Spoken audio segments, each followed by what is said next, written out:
سذاجة ان الكورة في الشوط الاول في اول 4 دقايق لعيب بيدخل وسط 5 بياخد الكورة بشكل غريب جدا، وبيروحوا في الاخر يدخل يجيب جون، فما كانش شكلها حلو خالص. وباين جدا ان ده عدم الانسجام.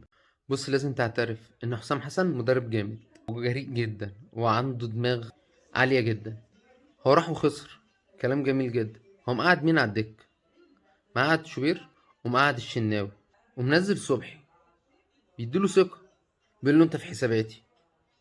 بيلاعب لعيبة أول مرة تلعب زي صلاح محسن، محمد صابر، زلاكا وأوتاكا. في ظاهره انت رايح تلعب فرقة صعد زي كأس عالم، والأول مرة في تاريخها بيصعدوا كأس عالم، وبيدربوا مدرب أسطوري إيطالي كالفارو. فراجل دفاعيا هيبقى تقيل جدا، وتلاعب فرقة في أحسن من المستويات بتاعت أفريقيا اللي انت كنت بتلعبها دي. بس أنا لا، أنا رايح بشخصية منتخب مصر. أنا هجرب، هدي الثقة لعيبتي. هو حلو وفي ماتش ودي، مش فارق معاه انه يخسر، فارق معاه انه يبني ثقه. جنب ده اداء جوه الملعب مش الطف حاجه. الانسجام ما بين اللعيبه ما كانش احسن حاجه. اوتاكا غلطان في الهدف الاول، والهدف التاني الكره مقطوعه منه وهو برضه في نص الملعب. طبعا ما عندوش خبره دوليه، بس الشاهد من التجربه اللي انت متقبل اروح اخسر. انا مش بعمل تجربة عايز الناس تسقف لي، وعايز ان انا ابقى عامل مطوشة دولية ودية ضعيفة. لا، انا رايح بالفرقة في المستوى بتاعي، اعلى سنة تنزل تحتها سنة، فرقة في المقبول، مش اعلى منك كتير ولا اقل منك. في الوقت الحالي يمكن كتاريخ طبعا منتخب مصر افضل كتير.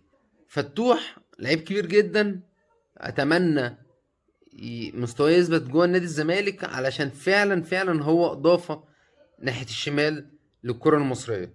صلاح محسن محطه وبيلعب بشكل كويس، وتحس ان هو وجوده في الملعب فارق. حاجه حصلت النهارده في الماتش وكويسه جدا بالنسبه لي، منتخب مصر كان بقاله كتير جدا ما بيشوطش من بره ال 18.